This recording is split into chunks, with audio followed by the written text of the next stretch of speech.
Hi, and thanks for being with us for yet another lesson from learning2.com.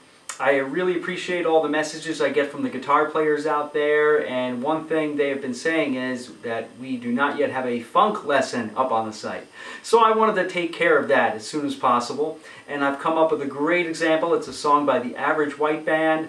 You may find some easier examples up on the net in different lessons about how to play a 9 chord or something like that. But this one is pretty involved because I'll show you some of the strumming and some other techniques. So I think you'll have a lot of fun with it. So let's get started.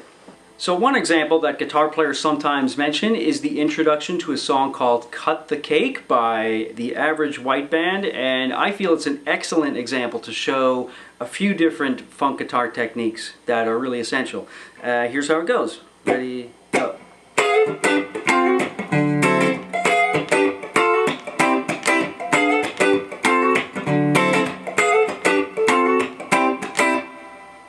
Okay, so why don't we slow this down? The first thing you need to play, as you can see, I'm playing kind of a 3-note chord right there. It's a D7. It's 14 of high E, 13 of B, and 14 of the G string, and it's approached by sliding it from a fret beneath it.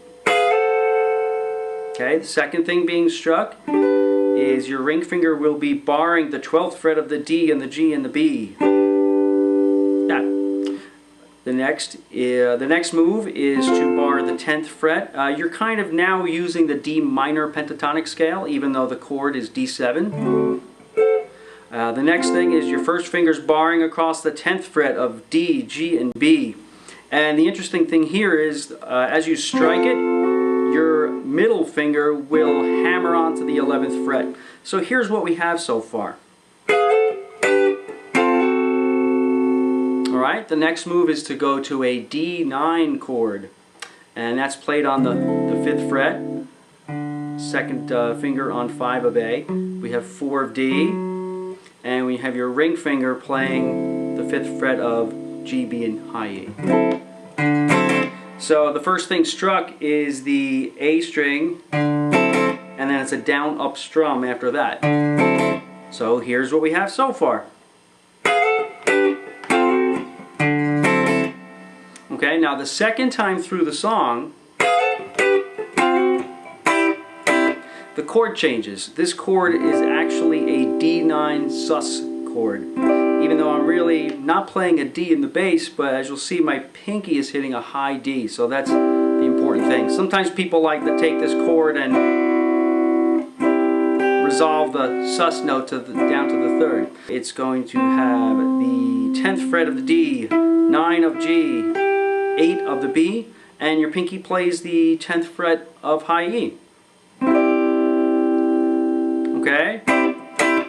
So now here's the whole example about half speed.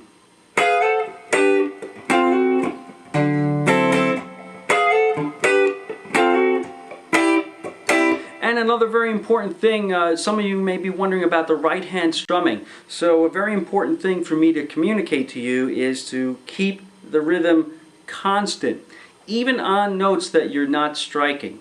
What I mean by that is you should keep this constant motion looking like this. So we'll have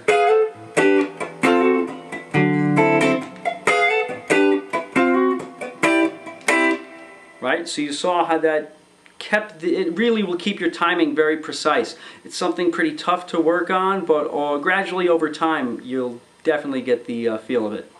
Well, that's about it for this lesson, and as always, I appreciate your suggestions. So if you have any ideas for some new topics that we haven't covered yet, or a new song, feel free. Contact me anytime, and until next time, take care.